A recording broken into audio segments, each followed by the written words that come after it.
I will. I'll call you later. A very good evening and a very good welcome to all our fans and friends and family from the world over. All right, cool. Thanks, bro.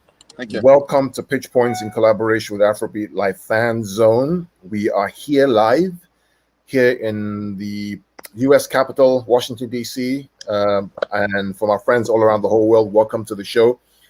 Today is the beginning of the season, the real season, which is, Champions League draw was today. We're going to talk about that today very quickly with our guests who are here. No, they're not guests anymore. Actually, they're all part of the whole family right now. So we have Ade George. Welcome, bro.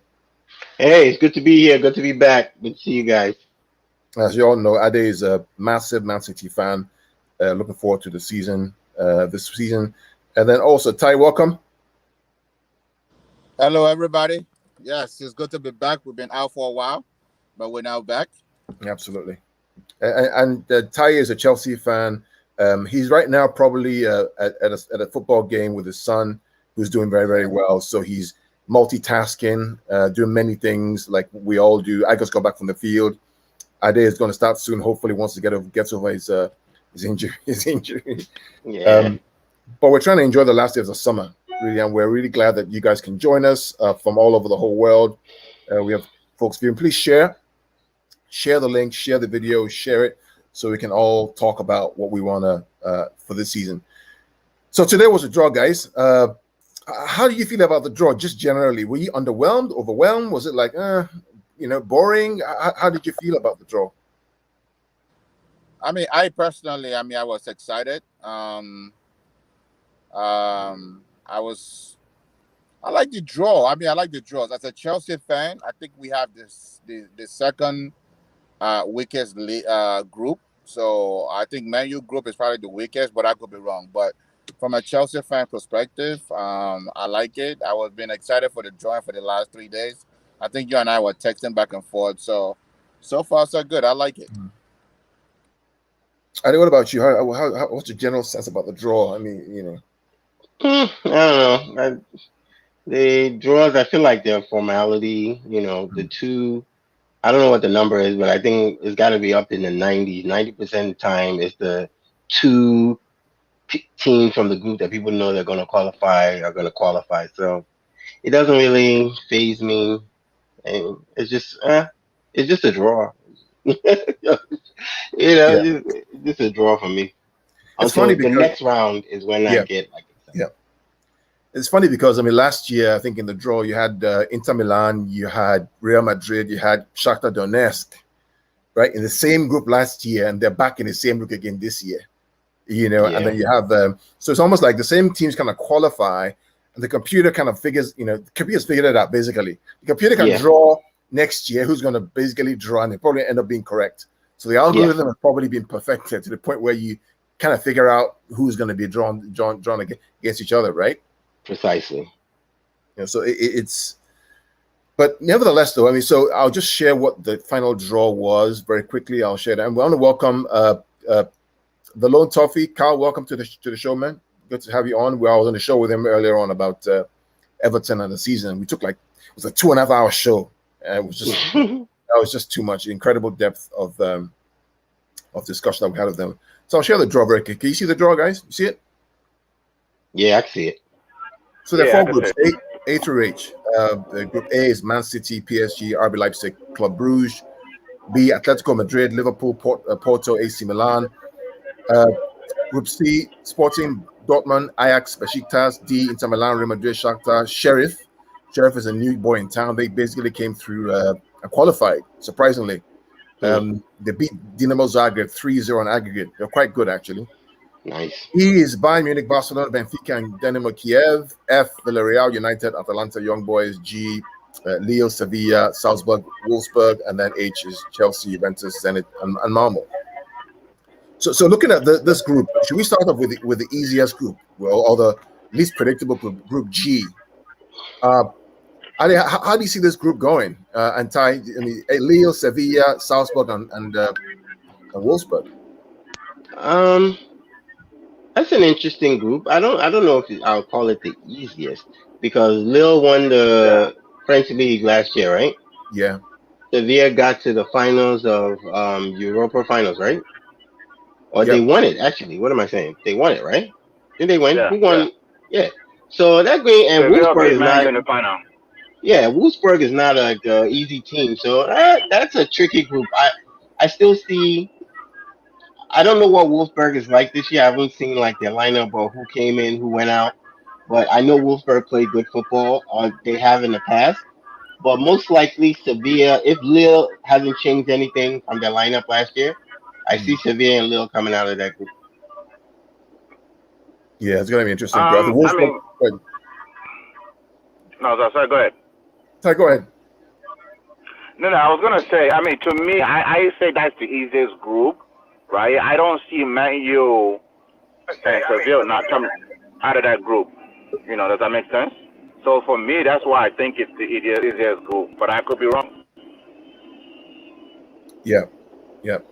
And Carl just joined us from Manchester, from Everton in Manchester. Oh, Everton. welcome. Hi, Carl. Yeah, hello. Can everyone hear me? Yeah, How are you, mate? Yeah, we can hear you. yeah, I'm alright, mate. Obviously, the Richarlison news has shook me up a little bit. What's the breaking news? I saw the flash across my screen. What's the breaking news with Richarlison? Well, it's looking like PSG's replacement for Mbappe is Richarlison, which is and apparently we went after that Mateus Cunha, the Brazilian number 10, who's just gone to Atletico, and apparently him and Richarlison both have the same agents, and Neymar's agent has told. Neymar's told his agents to go and get Richarlison to start talks with Richarlison, and apparently PSG are preparing a bid once Mbappe goes. Okay, we'll talk about transfers in a minute. I'll make sure we talk about that. But let's talk about the group stages of the Champions League. So we think Sevilla and probably Wolves were going to go through, or Lille and Sevilla. Probably for me, probably Wolfsburg and Sevilla, because Lille had a very good year last year, but they've lost the manager. They've lost some crucial players in Sumare. It looks like they're going to lose Jonathan Bambe. And let's be real, no offense to Salzburg, they're just going to be the whipping boys of the group. They're a decent team in the league, but I don't think they're good enough in the Champions League, are they? So, yeah, same as what all you lads have said, to be honest. What about Group F, guys? What about Group Villarreal, United, Atalanta, Young Boys? Who's going to top the group there, and who's going to come second? Probably United to top the group, Atlanta second. I have it. Atalanta second. I have a much more controversial view than you, Adi. I think Atalanta will win it. I think Villarreal will finish second. And I think Man United again. Because Oli can't do it. In the Champions League, we've seen it with Oli time and time again. Last year, he got knocked out the group stage, and it's when the ball, because for me, you have to be a certain type of manager to manage in Europe. You have to have that certain style, if you know what I mean. Pep has it, for me, in my opinion, anyway. Tuchel proved he has it. Top managers have it, and Ollie's he's just not a top manager. He just isn't. He's proved he's got it. Yeah. And I think, let's be real, Gasperini's a phenomenal coach from Atalanta. And I see Atalanta and Villarreal finishing first or second in that group, and United going back to the Europa League again. So, Ty and Ade, I mean, the fact that Villarreal beat United in the Europa League final last year, does that have any impact on this game and the mentality going towards this game? Nah, not for me. I think they topped that group. I think Atalanta second. I think when those boys put their mind to it, they can play well, and I can see them topping the group. What about Group E? Bayern Munich, Barcelona, Benfica, and Dynamo Kiev. Ty. Oh, Ty. Real quick, I was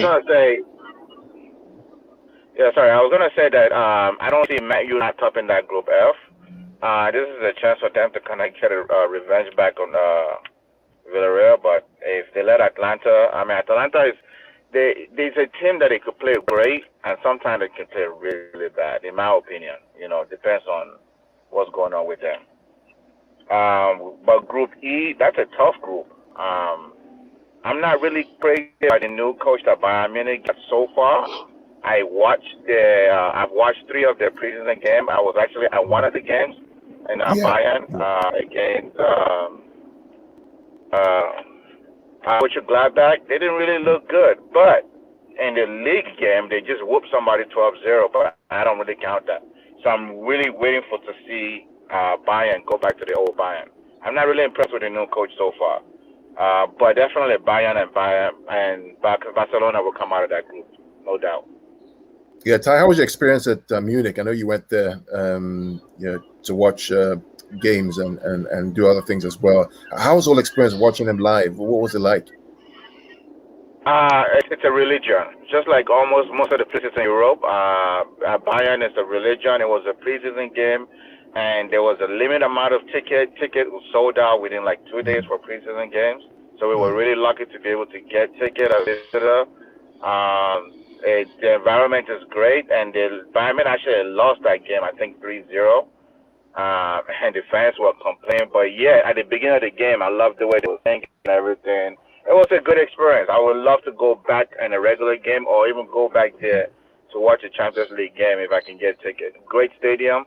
Allianz Arena was great. To the museum, went to the gift shop and everything. It was a great stadium, great environment. Fantastic. So let's talk about Group H, Carl. Chelsea, Juventus, Zenit, and Malmo. I mean, clearly, this is why, sometimes the group stages is kind of underwhelming because you kind of know who's going to go through, right? Yeah. But in this case, clearly it has to be the two, right? The two, Chelsea and Juventus. And I think as well, please. Definitely for me, I think, to be honest, I think Chelsea would stop it. I think Chelsea are better than Juventus, and I think for me, I think Juventus are going. It's kind of weird because we haven't really seen it, have we, from all the top clubs, but Real Madrid, Barcelona, Juventus are all in that stage where they're trying to rebuild, and they've just, and all the players who were world class are kind of getting older and older, and that's what's going on with Juventus. And to be honest, Chelsea just seem to be on that roll right now where they're just untouchable at the moment, Chelsea, and they just keep winning. And I can't see anything changing for them this year, and I just think they're going to win that group again, and the group. And I think Juventus, to be honest, I think they're going to losing Ronaldo, with let's be real, he basically carried them last year, and losing Ronaldo isn't going to be great. I don't know what you think, Addy, but I don't think they're in for a fun year this year, Juventus. Adi and Ty, what do you guys think about that Group H? Chelsea's topping that group easily. Especially with, I think Juve. You know what? Juve might play a little better without Ronaldo. He used to. If he leaves, with them being like the focal point and always wanting to have the ball at his feet. So, they might play a little better, but I still think Chelsea tops the group and Juve is definitely second. Even though Zenit, I think, will give them a run for their money. Those are the two teams that I think will come out of that group. Does anybody know who coaches Zenit? Is it the same as AWB? Or is it somebody else? Is it Andreas Villas-Boas, AVW, whatever his name is? Or somebody else? Do you know, Carl? I think he's still there, if I'm not mistaken. Yeah. No, it's not. It's Sergei Samak. Okay. Okay. I wasn't sure. What are your thoughts about this Group H, your team and Juventus? As a Chelsea fan, I'm smiling right now. I don't think we can ask for a better group. It's a very predictable group. I don't see Chelsea and Juve not. Yeah. As far as Juve, I'm not sure what that team is going to look like without Ronaldo. They should play better, just like Barcelona without Messi. But they have a very shaky defense. And in Champions League, if you can't organize your back four or the back three, you could be in a lot of trouble. So I think Zenit may be able to take some points from them if they're not careful. But even with that said, they should come out at least second in that group. Absolutely. I would agree as well. Looking at Group D, Inter Milan, Real Madrid, Shakhtar, and Sheriff. I mentioned earlier on before the show started that this was basically the last year's group, except for Sheriff were replaced by Mönchengladbach. That was an interesting group. That actually was probably the best group that we saw last year. There was so much excitement on the last day. What do you think about this one, guys? Inter Milan, Real Madrid, Shakhtar, and Sheriff. All three of you. What do you guys think? I think that's a good group. I think that's probably going to be one of the most interesting groups in this year's cup. Oh, somebody's wrestling something over there.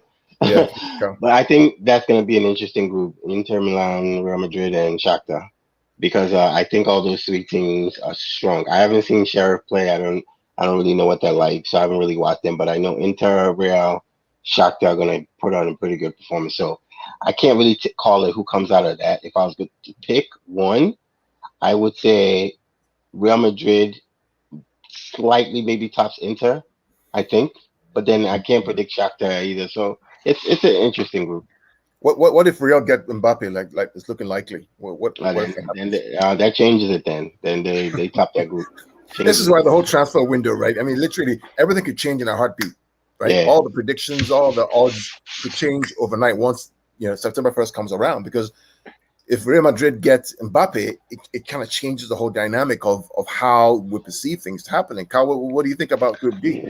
I think it's just to go into it. I think we can all agree Antonio Conte he's an incredible coach, Antonio Conte. But I don't know if you've noticed, guys, but whenever he's in the Champions League, I don't know what it is with Conte, but that style he uses doesn't do very well in Champions League. Didn't really get that far, really, I don't think, at Juventus. And at Inter Milan, I don't think he got past the group in the 2 years he was there, actually. So, under in the Champions League, he struggled under Conte, but I think they'll do better this year under Inzaghi, to be honest. He did a good job at Lazio in the Champions League. He got them to the quarters 1 year. So, I think he shows he's a good manager, but I think, the top two will be Real, Inter. And as much as I hate it because of Carlo, obviously, I think bringing in Mbappe is just... He's that kind of player that wins those kind of games, and I think Real Madrid will top it. And I think Inter will come second, Shakhtar third, and Sheriff, or if that's how you pronounce it, I'm sorry if I'm pronouncing it wrong, will finish last. Sheriff. Ty, do you agree with Carl and Ade about Real Madrid 1, Inter 2, Shakhtar 3? Absolutely. Real Madrid 1, with or without Mbappe. Real Madrid is coming up top because of Carlo Ancelotti. I'm a big fan of his style and his coaching. So, I mean, absolutely. I think second, though, maybe a surprise. I'm not sold on this new Inter yet. So I think it's second might be between Shakhtar and Inter. But if I have to put money on it, I will put on Inter. Yeah. Can I just say, Carl, Inter have just signed Joaquin Correa as well from Lazio, who last year was incredible for Lazio in the Champions League. I think he got 4 goals and 6 assists in the Champions League. He was brilliant, and they've just signed him. And Inzaghi's just brought him to Inter for 32 million euros, I think. Yeah, I think I concur with you guys. I think it'll be Real Madrid, Inter, Shakhtar. Shakhtar is going to be the wild horse or dark horse in this race because, we played them so many times that day, so many times we know them very, very well. In fact, we're surprised we didn't get them in the group stage, but they're always they're all kind of like a pest, right? I remember, it's going to be in winter up in Ukraine, which is going to be like minus 10 degrees or something. So it's going to be interesting to see how this all kind of shakes out between this group. But Real Madrid and Inter should go through. Looking at Group C, I like this group. I really like this group because it everybody presumes Dortmund is going to do well, but Ajax can be a thorn in the flesh. What do you guys think about this group? Sporting, Borussia, Ajax, and Besiktas. I like this group. I don't think Borussia Dortmund is going to top the group. I think Sporting will, because Borussia Dortmund's defense is horrible. They have one of the best strikers in the world, but I watch a lot of Dortmund games, and they do not know how to keep the ball out of their net. So I don't see how they stop teams. They can score with the best of them, but if you play a conservative game against Borussia Dortmund, you can beat them, because once you counter, the defense is terrible, and they have, I forget what their defender is that makes so many boneheaded mistakes, like so many. I don't know what his name is, but you probably know who I'm talking about. So I see they have loads. They have Mounier, they have Akanji. They've got they have some really bad defenders, but I see Sporting top in that group. Dortmund possibly second because Ajax is very inconsistent. So that's how I see that group playing out. Carl, Ade, what do you guys like? Carl and Ty, what do you guys think about C, real quick? I mean, if I have to pick, this is actually a tough group for me to pick because there's no clear winner. Most people will probably pick Dortmund, but I don't know yet. I haven't watched Dortmund this short season, so I really don't know what their identity is. Because they have Haaland, I suppose if they keep him, they're definitely gonna come out second because Haaland is music to Champions. Alarm is Champions League music, so I'm expecting him to perform. But Ajax cannot be underrated. So is Besiktas. I actually watched Besiktas' game earlier today. They're not bad. If they can defend a little better, they can actually, come out second in that group. So there's no clear win. This is actually a tough group, to be honest. It's a really tough group. Carl, I know Besiktas with the fans back in Turkey. I mean, that it's horrible to go to to Turkey to play there, right? Yeah, it is, and fans in European fixtures, I think, can play a big part. We see it with Liverpool; they play a big part in Champions. As much as I don't like them, in Europe they always do. And to be honest, I just think Dortmund are going to top it. And I know a lot of people won't agree with that. I just think they've got. I think quality is what most of the time does win games, and they've just brought in a great manager in Mark Rose as well from Borussia Mönchengladbach, who did pretty decent in the Champions League last year as well. And I think Ajax will finish second. I think Sporting will go into the Europa League, and I think Besiktas will just miss out. I think it'll be a close group, though. I don't think it'll be as like with the other groups where you can kind of see who's going to top it and finish second with so many points. I genuinely think anyone could finish top in this group or second or third. It's just one of those groups, isn't it? And there's one more thing too. Let's not forget. I think the fourth in the group goes to the Conference League, I believe, or something like that. Yeah. Okay. Yeah. So the at least playoffs or something. I think. Yeah, the playoffs, right? The playoffs to play in the Conference League. So it all works out. UEFA has created this new competition that Tottenham are in and Roma are in that allows them to make money at least. And let's go to Group B. For me, I think this is a group of death. For me, I think this is the hardest of the lot.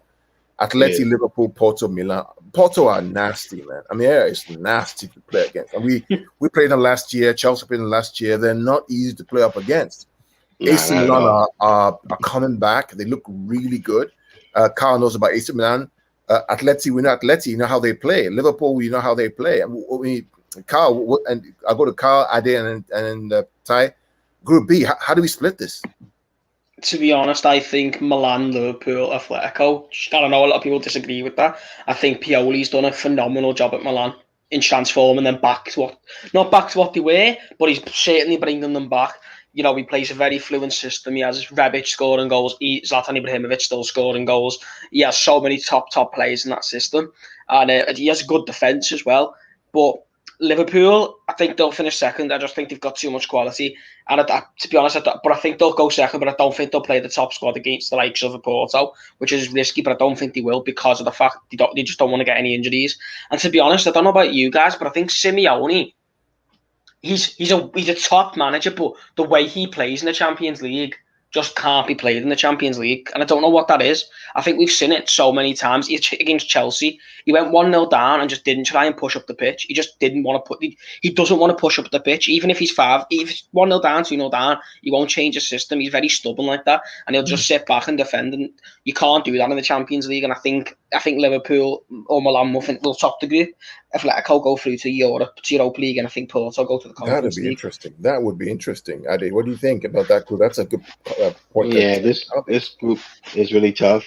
Liverpool has been my dark horse before the season even began. I just think that team knows how to win with the guys they have back. If those guys are injury free, I've said it. I wouldn't be surprised if Liverpool win the league.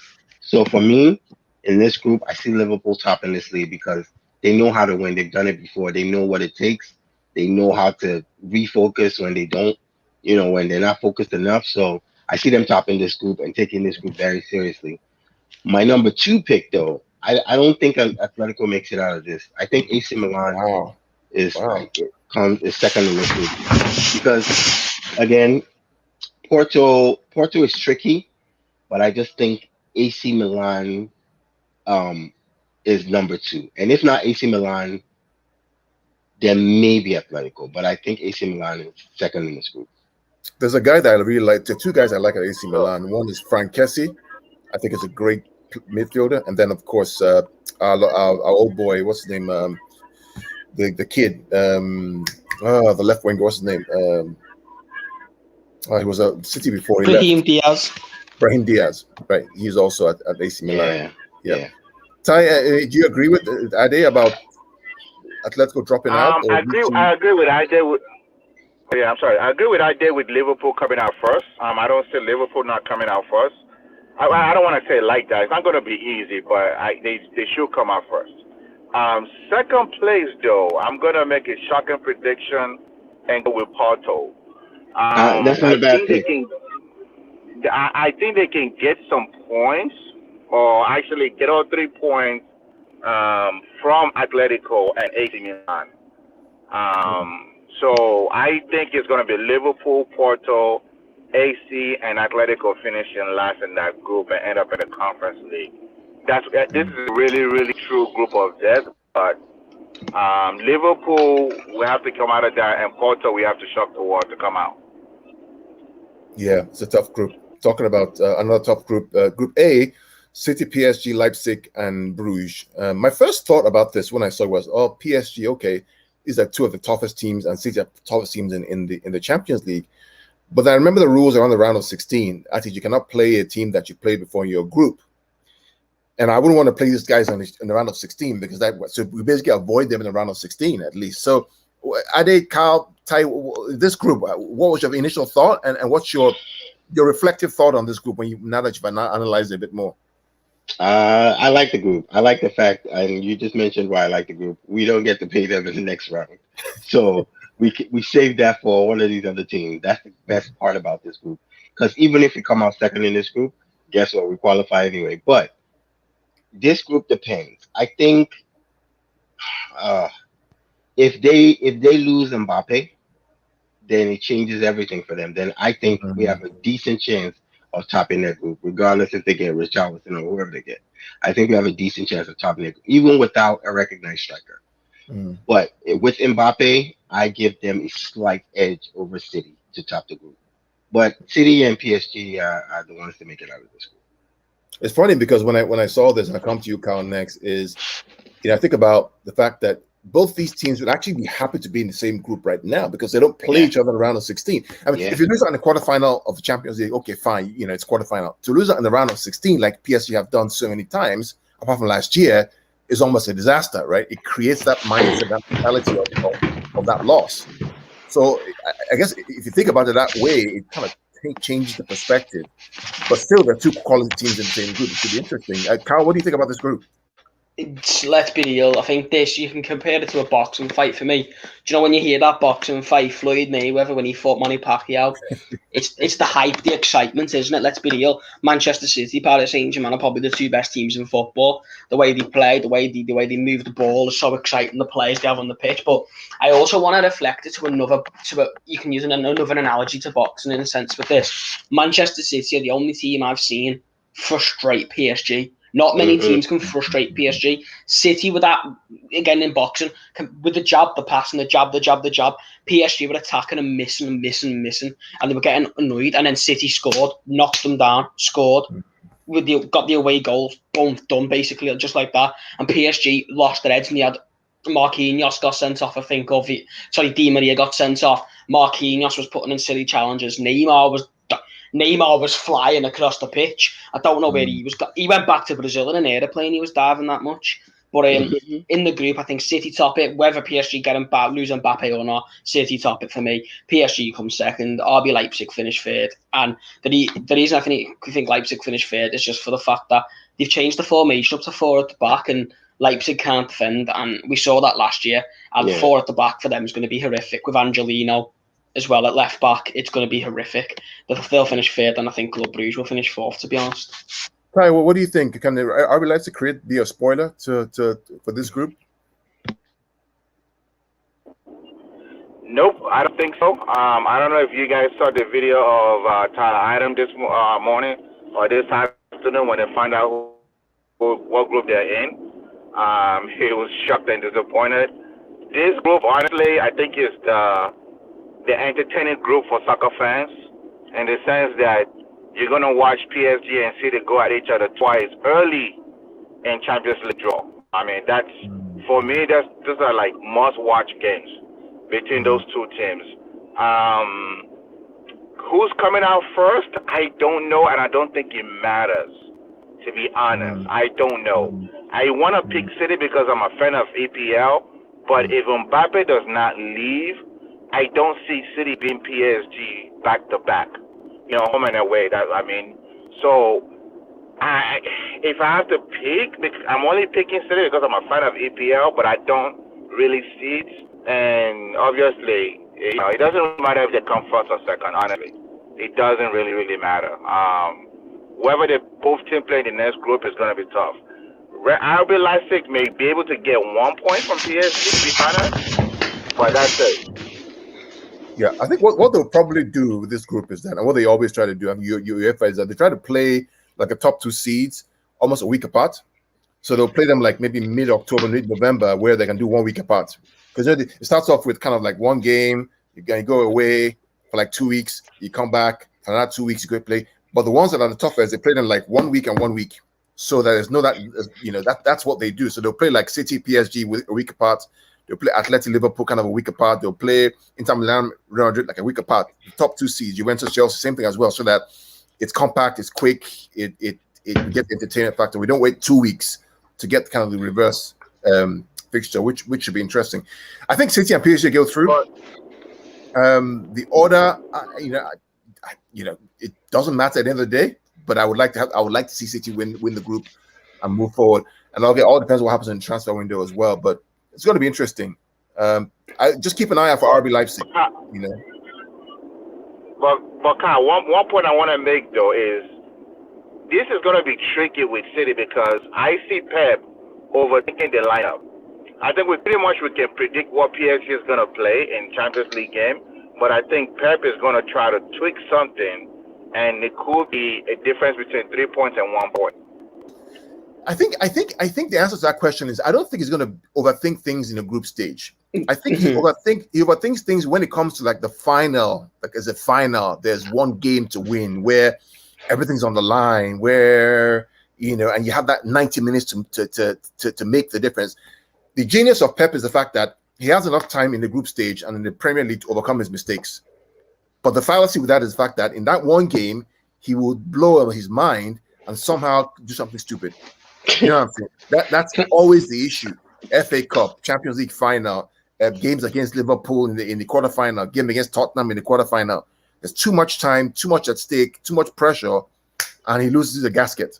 Also, Pep's got a very good record. Not just Pep, but Man City in general for Leipzig against German teams. I think Pep's goal scoring record against German teams is unbelievable. He beat Borussia Mönchengladbach twice last year, Dortmund twice last year. I think he beat Schalke 8-0. To be honest, I could see it being a cricket score against Leipzig. And I know a lot of people rate Leipzig. I rate Leipzig, but I think 4 at the back against Manchester City with attacking fullbacks like them two is basically turning around saying, all right, keeper, get out the goal, go and shoot in the net. That's what it is. 4 at the back with them kind of fullbacks. You can't play it against Manchester City. And they could also have the greatest goal scorer in the Champions League as well. He's a master in the Champions League, and let's be real. If he does sign, let's be real, guys. It's going to be a pretty easy game against Leipzig, isn't it? We've talked about the group stage of the Champions League. Is there anything else, guys, you want to talk about with the group stage? I think we've kind of covered what we think who's going to go through in the group itself. I want to kind of switch very quickly for the next 10 or so minutes to talk about transfers, what we've done so far, who's done what we see. Transfer window ends on September 1st. We have like 5 days left, but this is a crazy window we've seen so far. I mean, start with Barcelona. I mean, I'll take this away so we can see each other's faces. Talk about Barcelona. I mean, Barcelona lost Messi, on a free transfer going to PSG. They brought in Memphis Depay. How does that affect their Champions League chances? Barcelona, I mean, losing Messi. It affects them greatly. I mean, they were not great with Messi, and now they've lost Messi. So they're going to play Bayern Munich. They're going to play Bayern Munich again. Huh? Yeah, and I mean, forget Bayern Munich. They don't have an identity now. There's no Messi to pass the ball to and go figure things out. Now they have to kind of come together and try to figure it out themselves with the new guy, Memphis Depay. And I don't know who the leader of the group is now. Is it Griezmann? Is it Depay? Is it Piqué? Is it Busquets? I think. Yeah, Busquets. So they have a lot to figure out, and all those guys are aging fast. They're getting old. I watched Carl and Ty. I watched the Barcelona game last weekend. I watched Eric Garcia. I mean, what the hell did they see in that guy? Why did they buy that guy? He was free. That's why they got him. But they have too many problems. They're too old, and they don't have an identity. I don't see. They're bad. So I don't think there's anything to talk about Barcelona. They didn't add anything to make a difference. Sergio is old. They're not a really good team. That's true. Sergio Aguero is there, right? Sergio Aguero is there, right? And he's injured for the next 8 weeks or so. 8-7 weeks. Yeah, they're not good. just not. The thing with Barcelona is as well is for me, Barcelona, even when they had Suarez, they at least had a game changer in Luis Suarez or Messi. Now you look at that Barcelona squad and it's who's that world class player now? Aguero's still, let's be real, Aguero's still one of the best strikers in the world, but Aguero's not going to be. He's just not going to play enough games. Depay isn't a way. He's a great player, but let's be real, Depay bottles it on the big occasions. He always has. Felipe Coutinho, they don't want to play him because financially it's horrific for the club. Ousmane Dembele can't stay fit. The only they're in a shambles, aren't they, Barcelona? And getting rid of Messi as well. Just and they've got Ronald Koeman as well, and I know how shit Ronald Koeman truly is. He played our best striker in a right back. He's awful. I'm sorry, guys, and I don't want to be negative, but I can't see them do. I don't think they'll get top 4 in La Liga this year, to be honest. I think Real Madrid got David Alaba. Real Madrid may get Mbappe. I mean, think about this. Real Madrid put in a bid for $180 million for Mbappe with 1 year left on his contract. Talk about big boy moves. And that's a big boy move. That's basically telling PSG, look, no matter who you buy, we're still the big boys in town. We can get him next year for free, but we'll slap $180 million for you right now to get the guy right now. I mean, that's a statement. What do you guys think? I think it's a bad move. Honestly, I think it's one of the worst business decisions, and they'll regret it years to come. Just because he's coming next, there's nothing you have to prove this year. You have countless Champions League trophies, countless league trophies. You can afford to have one bad year and just sign him next year for free. He wants to come to Real Madrid. Why spend all that money on the guy that's coming for free when you can use that money and invest it in younger talent next year? You can use that money and try to tempt Haaland next year. If they pay that money for him, they will be committing the same mistakes Barcelona has done. That's how I feel. I mean, that's crazy. I actually disagree with Ade, to be honest. Because if they don't show interest, you have to look at it from the emotional and business standpoint. If they don't show interest that they really want Mbappe now, and he goes back and sign a contract extension, I think Mbappe's camp is actually behind this move, right? Because Mbappe's got all the pressure on him to extend his contract. And so if he extends his contract, they're still going to have to pay that money for him later on anyway. So you might as well take him now. And sometimes it's not about who you're getting, but it's all about who you're taking him from, right? So if you take him from PSG, is PSG still the same they are right now? They're not, because now you have an old Neymar and an old Messi without Mbappe. But if you leave him there for 1 year, it could be a problem in Champions League. So that's where I'm looking at it. So it's either you pay now, you pay later. It's just like Haaland. You're not going to pay 180 whatever pounds later. They're never going to pay that later. But never. He's got at least solid 10 years in him. Yeah, but there's no rush. Exactly. There's no rush. He has already said, I want Real Madrid. He's not going anywhere but Real Madrid. Not on that contract. He's turned down 3 contracts. He's not re-signing anything with Real Madrid. He's turned down 3 contracts at PSG. He's turned it down. I mean, unless we don't believe what we're reading, he's not re-signing with them. It's a waste of money. Is your thought that, look, the fear is that Real Madrid may say, they may get this guy to sign 1 year. Put the pressure from El Khalifi, the pressure from PSG, being in Paris. Let's just try and get the guy now. Is that your thought? Fine, to be honest. Remember when Chelsea was going for Haaland, I said, pay the money, right? And the reason why you pay the money is if you pay the money this year, then you take everybody out of competition. I don't even care if you pay the money this year and then loan him back to Dortmund for 1 more year, right? So that means next year is 100% yours. Look at the Haaland situation. So Chelsea didn't want to work with, they didn't want to get Haaland this year. They went for Lukaku. Now, Haaland, anybody, because at 75 million, anybody can get him. Anybody, right? Then with PSG and Mbappe. Yes, Mbappe wants to go to Real Madrid. Don't expect. But if pressure cave in on this 22-year-old and get him to sign an extension, PSG don't have to release him next year. You don't. I don't believe everything I read when it comes to sport. It is what it is. I don't. Who could think 2 months ago that Messi would be going to PSG? I believe what I read when it comes from the owners of the team. PSG have said Mbappe does not want. Okay, unless you disagree with the PSG owners, they have said Mbappe said he wants to leave. So you're not hearing from a journalist. You are hearing from the team owners that he says he doesn't want to play anymore for them. He said that to them.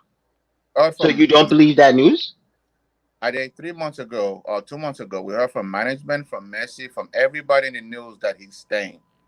Messi came out and said he's committed. Yes. But you know the funny but that's a different issue. They had money issues. You're comparing apples to oranges. There's no money issues with PSG. PSG are saying Mbappe says, I want to leave. And they're saying if the right bid comes through, we'll let him go. So the player has communicated to them that he wants to leave. I believe that. Take the money, get the player, and be done with it. That's why you're saying what you're saying. You're a Real Madrid fan. You want him to leave now. I think business-wise. So you're talking from fans' perspective. If we're talking, because we're talking about transfers and we're talking about money. If we're talking from the business sense, that is complete malpractice. That's malpractice. It's better for the team as well, I think, as well. And I think you're spot on. It's better for the team because let's be real, Real Madrid will never have an issue financially because of the main fact it's Real Madrid. They're the biggest football team on the planet. Yeah. And I think Real Madrid, if they waited a year, I don't think anyone can persuade Mbappe. I don't think Liverpool could. I don't think Manchester City could. He wants Real Madrid. He's always wanted Madrid. It's always been written in the stars. Mbappe to me, it's always been done. No matter what, you knew he was finishing his career off at Real Madrid.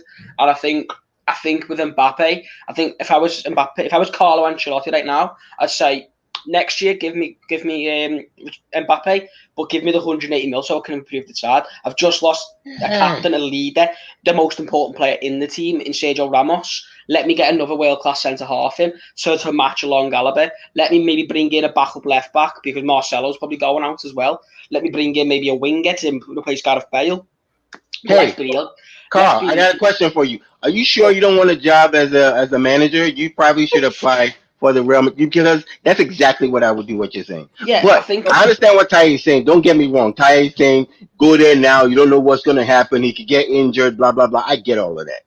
But I feel business-wise, I think is not smart. I think the issue here is the fact that the guy has literally 1 year left on his contract, and you're going to pay $180 million for him. That's a lot of money. That's a lot. It shows how much they want him. That's just how much they want him. Yeah, go ahead, Ty. Who is favored to win the Spanish league this year? Gee, who knows? Okay. After it goes this year, who do you think will be favored? Oh, Real Madrid, obviously. Yeah, without a doubt. Take the money. Okay. Let's talk about another. Can I just say, Carl, about Perez? Something that no one knows. Do you know Perez made Barcelona, convinced Barcelona to sign an agreement which changed their financial positions in the La Liga, which stopped them getting Messi and allowed Real Madrid to go and get Mbappe. And no one's speaking about it. They literally stopped the Messi transfer from happening so they could get Mbappe. Wow. And nobody's realizing that. So it's actually from Perez an incredible. Again, he's finessed everyone in the Spanish league and the world. How do we think Ramos will fare at PSG in the Champions League? Ramos' leadership, bro. I think leadership more than if he can stay healthy, it's the leadership you crave the most. His leadership is there's no way to overstate that man's leadership on the field. You now have true leadership with PSG. They've never had that. Neymar is like a little kid playing football. But now when you have a Ramos 5 times, or how many times has he won Champions League, when he's telling you, hey, step up your game. I don't care if you've been on this team, but you're going to step up. And then you got Messi there. So they got real leadership in Ramos. If he stays healthy, I mean, that's a plus right there. I mean, that team's solid, man. Let's not make any mistakes. That team's solid, bro. The question for me with PSG will always be 2 things. One, will they be ready and game ready for the Champions League based on the French league competition? And then 2, will Pochettino be able to balance that team and make sure they're balanced to play against the likes of City, Liverpool, and the like? That's always a question mark, right, between that PSG team and the City team overall. Liverpool have Konate and Shaqiri. Oh, Shaqiri's leaving, but Konate came in. What do you guys think about Konate coming? That's their main signing this summer so far. Konate from RB Leipzig, right? Yeah. Just not good enough, is it, for Liverpool? I think, and I think we can all agree, guys.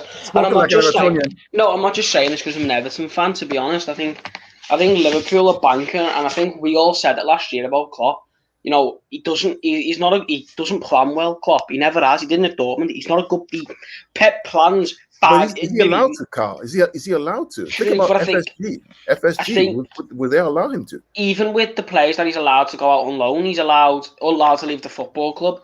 I think last year proved that I think he's banking Jurgen Klopp himself solely on, even himself is banking on that Virgil van Dijk doesn't get injured. And if Virgil van Dijk gets injured, that team falls apart. And I don't care what it happened last year. We saw it last year. It has nothing to do with the fact that, you know, Thiago broke his shit and died for the first 2 months because Richarlison tackled him, or that Sadio Mane was crying for 3 months because he didn't get his way. Let's be real, Virgil van Dijk got injured and that team fell apart. It's what every person, anyone who, you know, other than a Liverpool fan said, once Virgil van Dijk gets injured, that team will crumble, and they crumbled. And Konate is, for me, he's an incredible centre-half. He proved that at Leipzig. His stats are insane, but he also has 3 major injuries every 2 seasons, and he has the same injury. Tyan, is there a risk for Liverpool not getting more options in midfield and defense?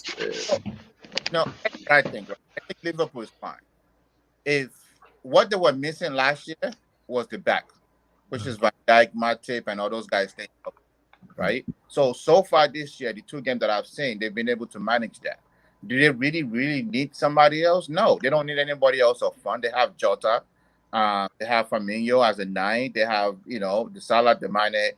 Sometimes it's not about who you get, or how you play. They go back to Liverpool of 2 years ago with now everybody being healthy. I think that's a nice to have. I would have loved Shaqiri, you know, because I'm a fan of Shaqiri, but they don't need anybody else in any position, you know. So if they stay healthy, it's a good move. I can't agree there. I think top teams bring in new players for me. Even if they're not world-class players, they've only brought in one. And I think top players, Manchester City are perfect at it. They'll just buy one player, even if it's not to improve the team by a massive standard, just to fill in. They'll buy 2 or 3 just to fill in. And I think Liverpool don't do that. And the problem is Konate has an injury record. Van Dijk's injury will creep back up on him. It's that type of injury. It will come back. Gomez's injury will come back. Joel Matip can't stay fit for more than 10 minutes. He'll play 9 minutes and his legs fall off. And the problem is, if them centre-backs get injured again, what is Klopp's plan? They needed the plan, and they haven't. And that's down to FSG. FSG don't want to spend the money, but it's, let's be real, should they have went out and signed maybe another midfielder, maybe another winger? And they got Jota last year. So we talk about one signing, Carl. Talk about one signing. I know that Chelsea has signed one player, and Lukaku. My opinion, Lukaku is kind of player that they're missing. Timo can't hit a bando even if it was free. I think it's not fair on Timo because Timo actually should be playing as a wide player as opposed to being a number 9 striker, and he's young. So I think Lukaku is kind of person that they need, you know, to kind of hold the ball and create that transition, if you would, between the two. I didn't. And Ty, what do you guys think about the Lukaku signing? What's your thoughts on that? And Carl, just real quick on the Liverpool, I completely disagree with both Ty and Carl on Liverpool. I think Liverpool's fine. I think injuries affect everybody. If we had an injury to Ruben Diaz, we'll have problems as well. So if those guys, so injury is key. If they are healthy, I think Liverpool is one of the strongest teams in the league right now. You mark that down. And I think people are really, really, really underestimating them. No, they're fine on the Raiders. So they're going to shock a lot of people. But I think that team is fine. And that kid that's playing on the right wing, Elliott, or whatever his name is, fantastic. Javi Elliott's fantastic. So Wijnaldum gone, yes, they'll miss Wijnaldum, but Wijnaldum wasn't center. He wasn't a central role in their team because you still have Fabinho in the middle. You have Henderson back. So injury is key. If they are injury free, just like any other team, you can't take on too many injuries. They are solid. Anyways, moving on to Chelsea. Chelsea signed one of my favorite strikers. I love Lukaku. You know, Carl. Because That's because he signed for one of my, Yeah, I love the guy. a team that I don't like. It doesn't mean I'm not gonna like Lukaku. I love Lukaku. Him. I watched all his games at Inter. I mean, fantastic player, and he just the physicality is what impresses me, and I think that's why I like King so much. Physical. I like physical forwards, like a prime Zlatan, where they can bully defenders. I love it. So I think they added the perfect piece. I think it pushes Timo kind of out of the team because Timo sucks anyway. He can't score. You signed him to be a striker. He can't score. But, Chelsea fans want to defend him and say, oh, he can play on the wing. He can blah, blah, blah, blah. He sucks.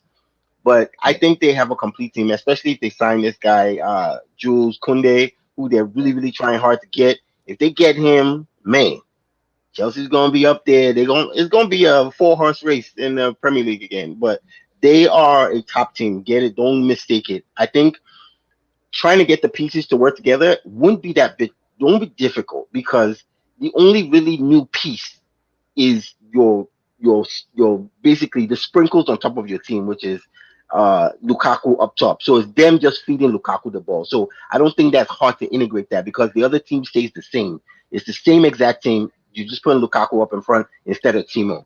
I think they're fantastic. And I think they're going to do very well. Ty, you're just a Chelsea fan. What were your thoughts on the signing for Lukaku? Sorry, I was going to say I agree with everything I did say until it got to Timo. But yeah, I mean, everybody, listen, you can ask a 2-year-old what was missing at Chelsea last year. Goal scorer. All right. Our highest goal scorer was 7, which is Jorginho. And 5 was a penalty. Maybe, wow.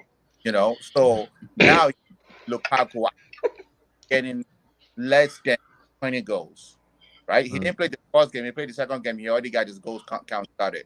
So if you put a 20-goal scorer with Chelsea, that's going from 7 to 20. That's a huge difference right there. And I think he's going to stay healthy because he lost a lot of weight last year playing at Inter, and he's used to the players that we have. It's just a matter of them understanding him. Great signing. I'm all for it. If we couldn't get Haaland, I think we talked about this last year, Kyle, on our last show. I said if we couldn't get Haaland, give me Lukaku. So it's a welcome. Julius Koundé, I don't know I haven't seen a lot of his game, but from the little highlights I've seen on YouTube, I like him. I want him. I think we get him. Since looks like we already sold Zuma to West Ham. So I think this deal is if this deal wasn't completed or sealed or almost done with Julius Koundé, I don't think they would sell. I watched Jules Koundé. I've been watching him for a while at Sevilla. I think he's a good player. He's a really, really good player. I like him a lot. I think when he played for France in the Euros, they played him out of position, so he struggled. They played him at left wing back or something ridiculous, and he struggled. But as a centre back, he's quick, he's athletic, he reads the game well, he's good in possession. He's a good player. He played alongside Diego Carlos at Sevilla. He's a really good player. If you want to watch him play, you want to watch his typical game, watch the Sevilla game in the Europa League final versus Man United. Go watch that game. Watch that game. You enjoy. You see his real talent when he's playing against an English team. To really enjoy him really well. Also, Chelsea got Saúl Nunez on loan from Atletico. Is it complete? Is it completed yet? Is it complete though? I think it's almost done.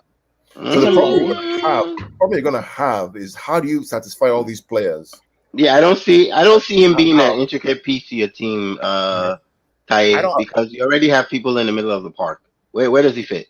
Agree, but I think it's more for like depth. Because because when we got Kovacic, remember it was the same thing. We got Kovacic on loan from Real Madrid. I didn't see the point of us getting him. And the first year he didn't really do much, but now I think he's an intricate part of the team. So I agree with you. I don't disagree that it's not making a difference, but it provides another depth to the team. Mm-hmm. Can I just speak on the Lukaku thing, Carl? I think Lukaku's like that girlfriend that you love, Jen. She left you, and she just won't go away. And she just you look on your phone, and she's with she's with someone else. That's what it's like with Lukaku. It's breaking my heart seeing him back in England. Why can't he just stay away or join us? Do you know what I mean?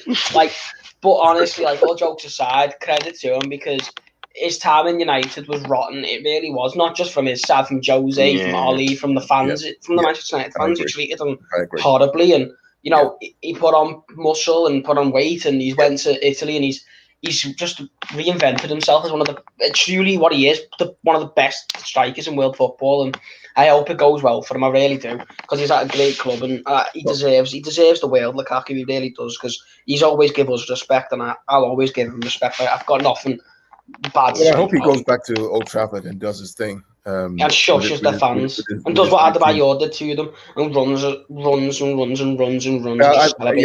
I've always liked Lukaku, even the Euros, Belgium, even when he played for Inter Milan. I really enjoyed it. It was sad what happened to him at United, because I thought there was a lot of sinister thoughts and comments about him when he was United, right? I mean, I didn't like what was happening to him, but not from all the fans, but some of the fans that were there. And then finally, City have Grealish in. The Kane saga, we've talked about it. You know, Adi and I talked about it for a long time. I knew it was never going to happen, right? Because of Daniel Levy. I think Daniel Levy was not going to sell Kane to Man City at all. No matter how much money. Apparently what he wanted, the amount he wanted from Man City was $180 million for Harry Kane, which City said, no, we're not going to pay that. We're not paying that for you. And we're hearing right now the news of a potential striker, CR7. Who knows what it's going to happen or not? I hold my breath. Yeah, I mean, Manchester. That would be something else. I don't know if it's true, but we're hearing all the rumors and the news that City paid $30 million for him. United fans are you can hear them screaming in the background right now. You can hear the United fans screaming in the background right now, but that's okay. I'm not holding my breath until I see it happen. I'm just kind of waiting. Yeah, for me, I feel like, look, even if we don't get CR7, the pressure is not on us this year. It's on Chelsea.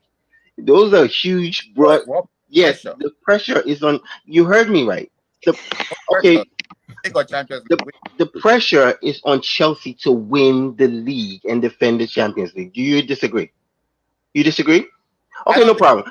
In the coming weeks, I know you disagree, and I know a lot of you. I know why you disagree. That it's a huge responsibility to bear. Like when you expect it, it's like City were expected. I think after Liverpool won, they were expected to win. Everybody, you would start hearing it in the next coming weeks. If we don't get CR7, you will start hearing pundits say, "Well, the league is Chelsea's to win now." The league, they'll say it, and then you'll know that yes, the pressure is on you guys.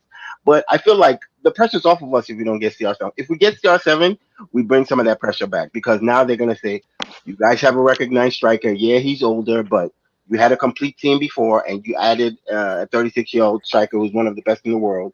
So it's kind of it's a tricky game to play. I like it if we don't sign him. Honestly, I really do. I feel like we will probably play our best game without him, because we won't play with any pressure. That pressure of CR7 joining our team, I know Pep can handle it. I just don't like it. So even if we don't get him, I'm fine. If we get him, I'm fine. It doesn't matter to me. So the reports are from the players that we'll be following some chat recently. The players are so giddy. They're so excited about the fact that they're like, wow, he's coming good. They're so excited about it because champions like champions. And we all know it. Winners like to have winners around there because it pushes them to the next level. And what we're missing, think about that. I said, who really got rather face? Ferran Torres or Ronaldo as a number 9? Ferran Torres. Who would you rather face, right? For Ferran Torres than Ronaldo. It's just that fact of you have that world-class striker who can convert those chances that you miss all the time, because you have a Raheem Sterling one-on-one with the goalkeeper and he misses.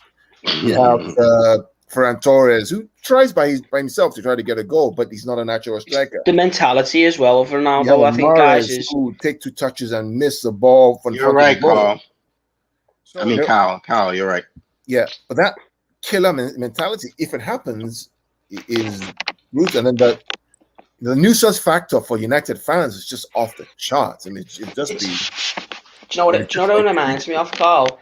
Do you know what? I think United fans will be like Trump with the election, just completely reject any thought of it happening. Like, no, he's not gone to City. He's not at City. Ronaldo's not there. He's still at Juventus. He's still in Italy. But I think, to be honest, for me, I think Ronaldo It's why is he getting called a snake or a rat or a mercenary? Because it's a job at the end of the day. It's a footballing job. It's his job.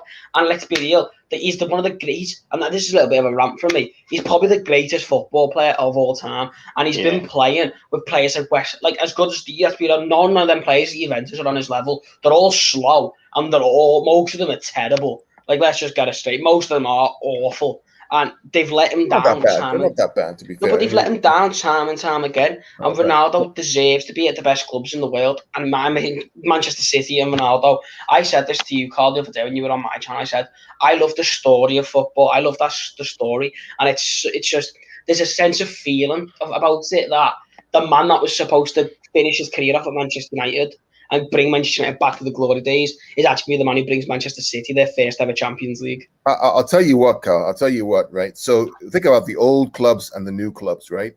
The new clubs are making the waves in the world. Chelsea, Champions League, City, Premier League, PSG, get Messi, get Mbappe, looking at, and we're creating the waves. We're literally reshaping the way football is. We're spending big dough, if it happens, and shaking up the whole system of football. We have Barcelona, Real Madrid are struggling. United have Ole Gunnar Solskjaer. Oh, you go. And it completely changes, and I'm just excited to see what's going to happen. I hope it happens. If it doesn't happen, we'll move on. But do you think you planned? I've got a question for every one of you guys, if you don't mind. Because do you think City planned poorly here? Because Harry Kane was and Man City have kind of been a problem with this, I think, with certain players. You know, you chase down a centre half. I said, to answer your question, I said from day one, from June 1st, when this whole Harry Kane stuff was, I said, City are never going to get Harry Kane. I said, it's not about money. City can offer £200 million for Dan Levy. He won't take the money. Because it's not about money. This is about a man who is narcissistic in his own belief and will not want to sell his precious jewel to another rival club, particularly a club owned from the owners from the Middle East. He's not going to do it. And he don't do well as well. He's also, not going to do it. City and Tottenham have very bad history with Kyle Walker. He's not going to do it. So no matter what happens, he's not going to sell. If United came along and offered them 150 million, he would sell.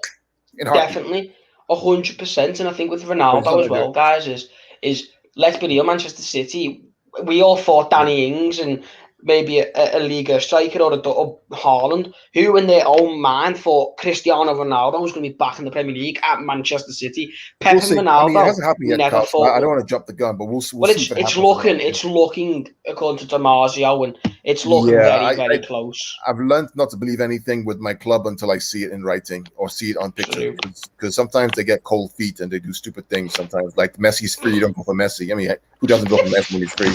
You know, you go for an impossible Kane, which if I knew Kane wasn't coming, how come they didn't know Kane wasn't coming? I mean, how come? Right, you actually mentioned a couple of things. I feel strongly that Ronaldo is coming, and I think he should come, right? One, it's a couple reasons. One, because they screw up the whole Messi thing. They can make up for that by bringing Ronaldo, right? That's number one. Number two, I don't care what Ide says about there's no pressure on City. There's pressure on City to win Champions League. The only person that have that even more pressure on them to win the Champions League right now is PSG. Outside of PSG, the pressure to win the Champions League is on City. So let's get that straight. Number three, as far as pressure, the pressure to win the league on Chelsea, maybe the pressure is on Chelsea, but everybody knows Liverpool and City to win the league. You know what I'm saying? Because nobody expects Chelsea to win Champions League back to back, right? The last time that did it was Real Madrid. Before Real Madrid did it 3 times back to back, it was in the 80s or early 90s, if I can remember correctly, which was in London back in actually late 80s. So don't say winning the Champions League pressure is on Chelsea. No, Ty, you're delusional, buddy. Okay, finish then. I'm waiting. Guys. And that's why I actually want City to get Ronaldo is I told Kyle 5 years ago, and I think that 5 years is up, that PSG was not going to win Champions League. Kyle, if you remember when they got Neymar, I said it's not going to happen in the next 5 years, right? And I still don't want them to win it. So if Chelsea is not winning, I want City to win it. So with Ronaldo, first of all, get a chance. I'll let you finish this. First of all, guys, right? What do you think? Do you think that getting Grealish was a really, really good deal and necessary? I think he was because I think Bernardo Silva is leaving. Grealish is a great deal. Grealish is the mold of what you must not have listened to everything Carl said in the beginning. Sterling is used to be great, but Sterling doesn't give us what we used to have before. That's the reason Grealish is there. Grealish is going to be a starter on that left wing. It's going to happen because Sterling is inconsistent, and that's why the news is floating around about Sterling possibly being traded to some other team. So let's get that out the way. The reason we needed Kane is because Kane also fits the mold of a Pep type player, and that's why Pep doesn't mention players when they talk to him about transfers. And he mentioned Kane by name, and that's because Kane is this type of player, the player that can drop back in the middle of the park like De Bruyne does, distribute the ball, and also give you 20+ goals. So no, I'm just explaining the reasoning behind some of the decisions that City made. So we wanted Grealish, we wanted to have that in the bag, just so he didn't get any other ideas of going anywhere else. The other thing too about Grealish is the fact that Grealish is able to, if you notice the 2 games he's played, he's able to hold the ball and doesn't lose the ball like Sterling. I didn't even get to that. Like that's why the reason he's the most fouled is because they can't get the ball from him. So you have to foul him. Hold the ball is unlike any maybe Bernardo Silva can hold the ball like that too, but Gundogan, but his ability to hold the ball. Now his work rate and speed is not as quick as Sterling. But going on one with the keeper, who will I pick? I'm picking Grealish over Sterling. Yeah, every time. He's unpredictable as well, Carl. He's unpredictable. Grealish, you don't know what he's going to do. Defenders don't know what to do with him. So the reason why I question, right? This is the reason why it's not from a perspective. It's from a footballing perspective. The style that City plays, and I could be wrong, and I'm okay, and it's okay for me to be wrong. I feel like City is going to have to change their style a little bit because City plays quick movement ball. But I feel like when the ball gets to grip, you have to touch the ball 2, 3, 4, 5 times sometimes. And that's why I'm asking that question. I'm not saying this. I don't think it's but is it what changing your style of football to He doesn't change the style of football they play. He doesn't. He blends right in because if you think back to it depends on what kind of play you're talking about. We rarely counterattack teams because teams sit back against City. So our possession is more meaningful in the final third where we're trying to break teams down. We always try to break teams down because teams like, City, they're going to possess the ball. Let's just sit back and, wait for them to come attack us. That's what we experienced last term. So we don't need Grealish to run behind anybody. We need him to be creative and find the open guy or cross the ball in. And he's brilliant at that. And you have to foul him to get the ball from him. So he really doesn't change what we do. But going back to what you said, I know you're a little nervous, bro. Chelsea, you made it seem like there's no pressure on Chelsea at all. Like, it's all PSG and City. You are delusional, buddy. I don't know where you're getting your news from. The other thing about Grealish is the fact that if you watch when Grealish came on and Kevin was on the ball, but they're both playing, what was happening was Grealish was getting 2 players on him, which freed up Kevin. And so the ball, why you attack Grealish, Kevin is free. You attack Kevin, Grealish is free. So you have to make a decision which one you. When the ball was with Sterling and you attack him on the left-hand side, he's going to lose the ball. More than likely, he loses the ball and they get counter-attack. Grealish doesn't lose the ball. He wins that foul. That's, I think, the difference between both of them. Will his game change on the City slightly? Maybe a little quicker? His game will change from the perspective. His game actually is the one that changes, not City style of play, because Grealish is not. He doesn't have to be the person carrying all the heavy lifting for a Villa anymore. He doesn't have to do that. He's not the guy that they're looking at. Let's give Grealish the ball and let him go figure it out. No, Grealish has a De Bruyne. He'll have a Farhan to give the ball to, or Jesus if we don't get Ronaldo. And if Ronaldo is there, man. I think the other thing too is that we lost. Sorry. Just this last thing.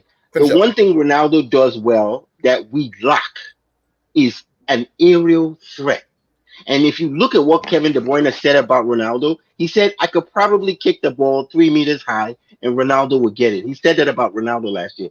We missed that. We don't have an aerial threat in the attack. So that's what he gives you. You need Ronaldo. Yeah. I'm just saying if we get him, that's what he'll bring to the team. So I think we're good, man. And you're delusional if you don't think you guys have any pressure. Is when we lost David Silva, we lost somebody who could control the ball. Foden is not mature enough, in my opinion, to play that role. He's too quick on the ball. He's too quick on his feet. Can't play that number 8 role. Gundogan is okay, but Gundogan is getting older.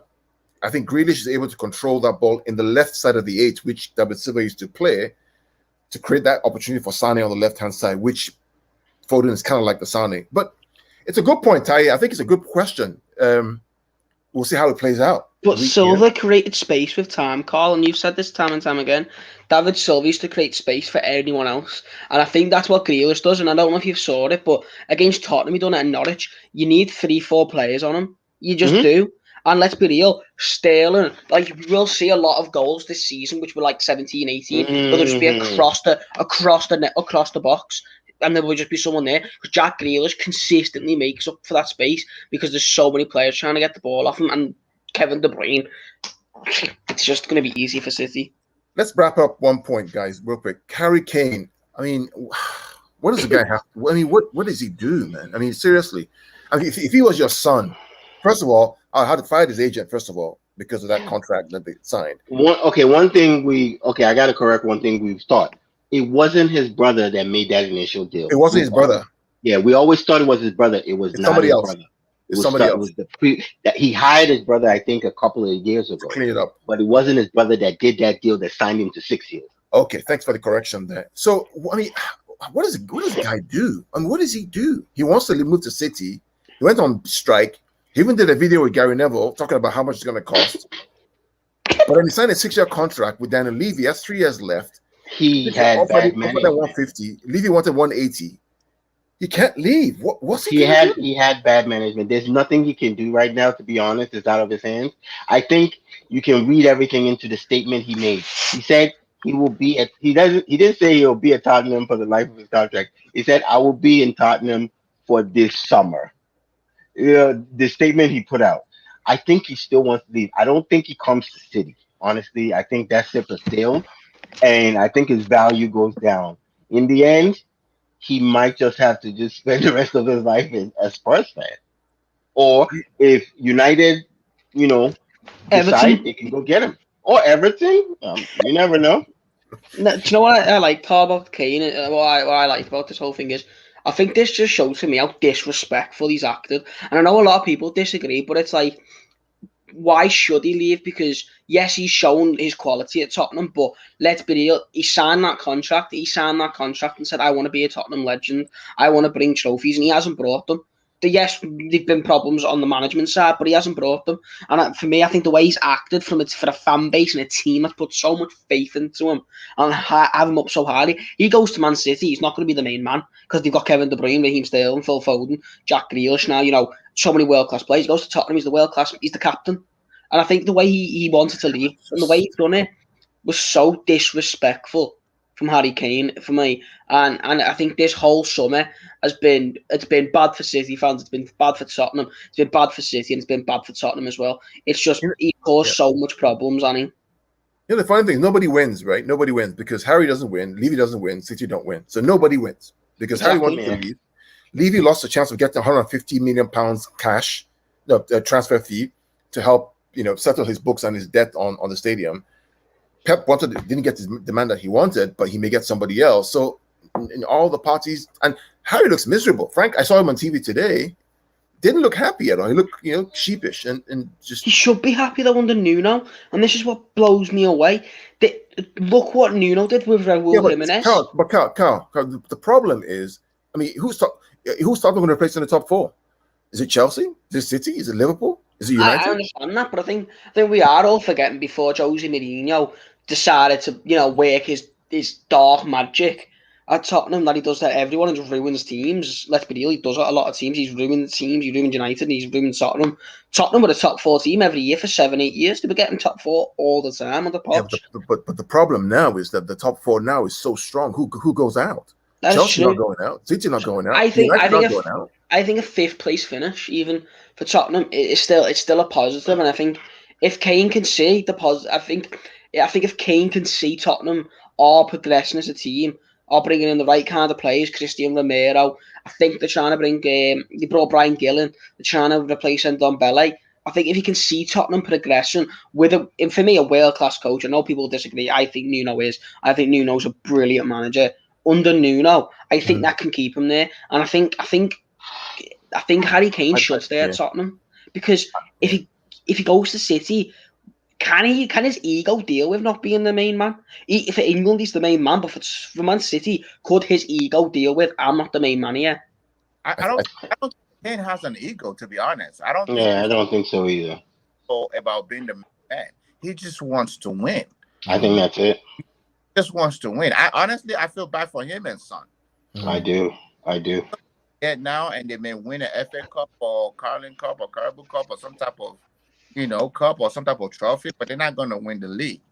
I mean, think about this, Ty. Think about this. Harry Kane, England's captain, England's number one striker, Golden Boot winner, is going to be playing in the Europa Conference League.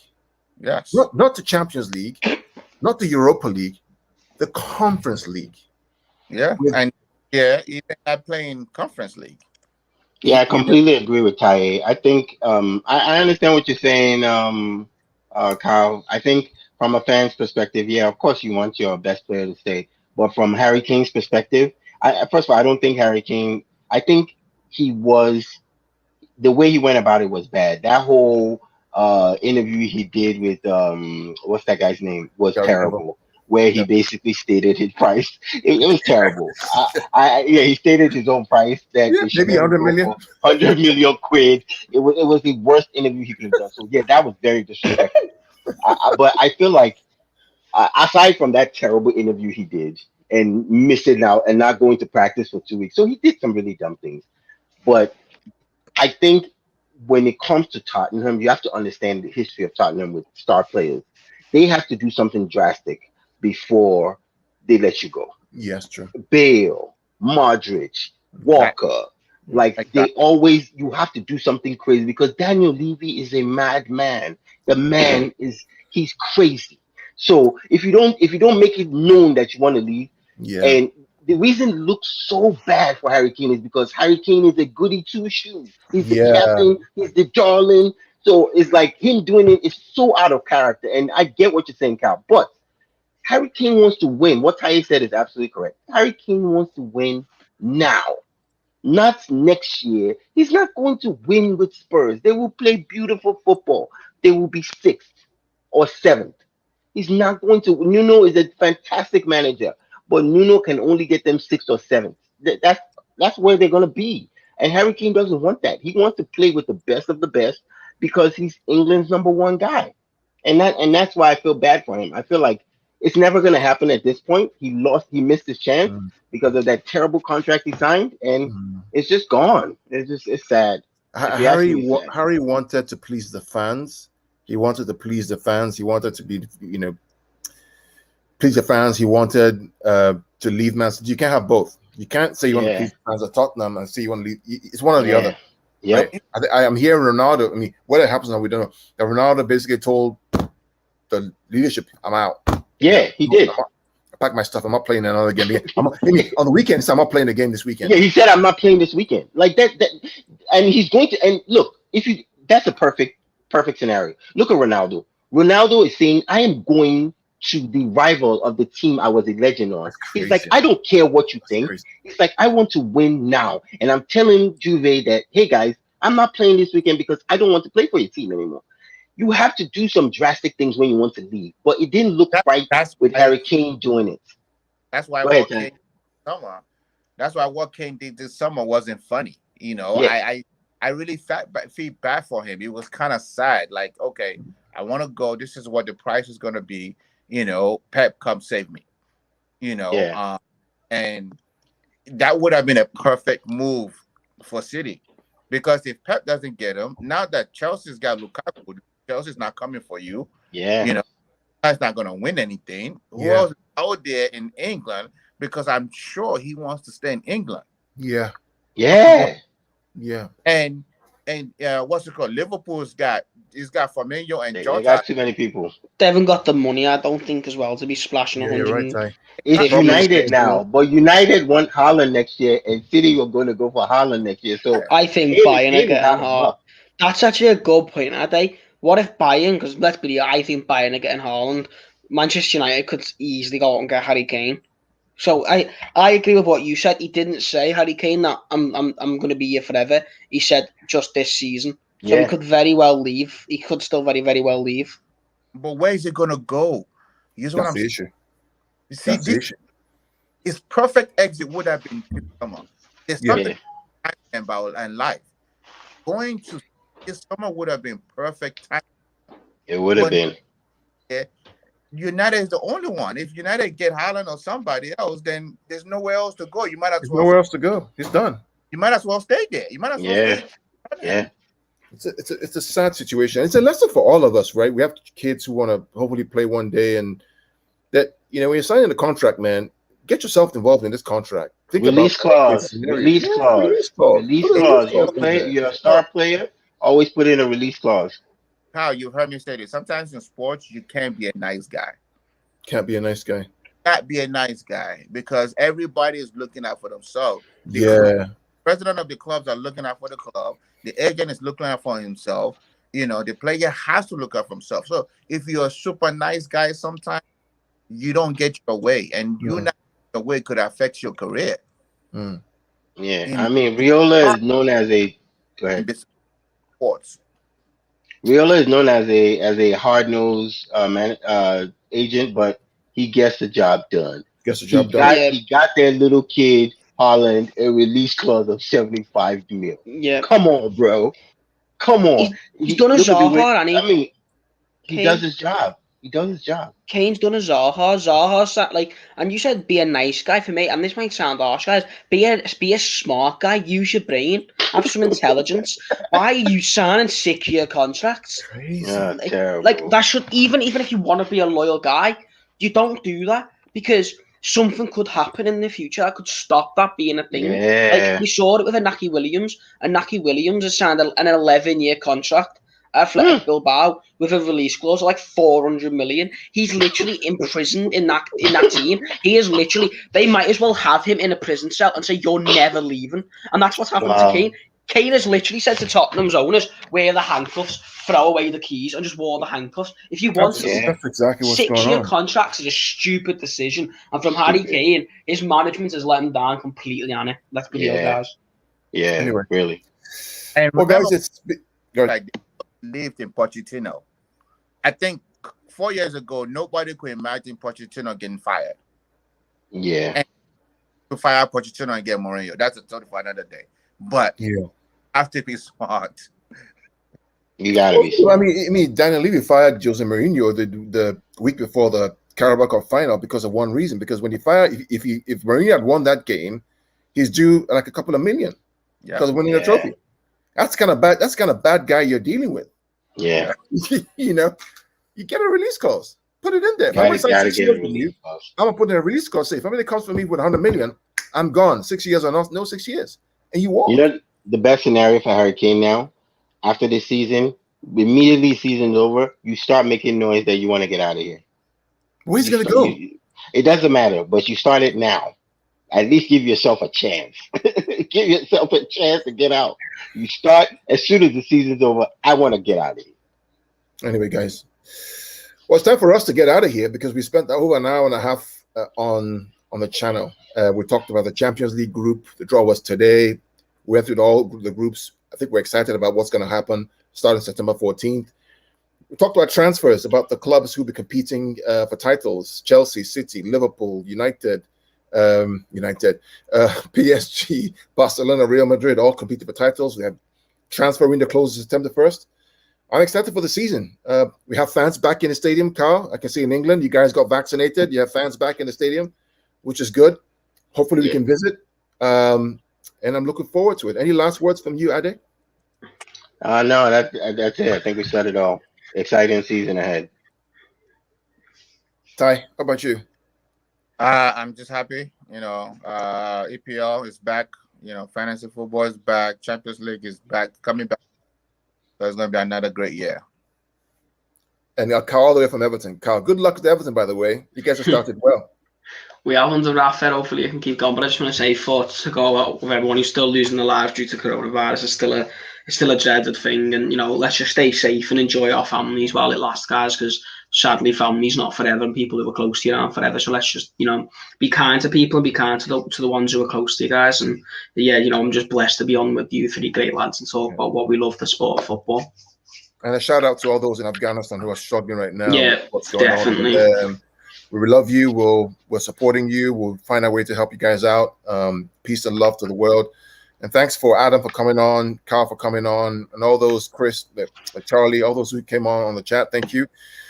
Till next time, the next session video we'll have after the transfer window closes, we'll have another debate. And we'll talk about the Premier League transfers that are done, what we see is going to happen in the league, the cups, and all that stuff. So don't forget, stay tuned to Afrobeat Live Fan Zone in collaboration with Pitch Points. Until then, we're out. Take care. God bless.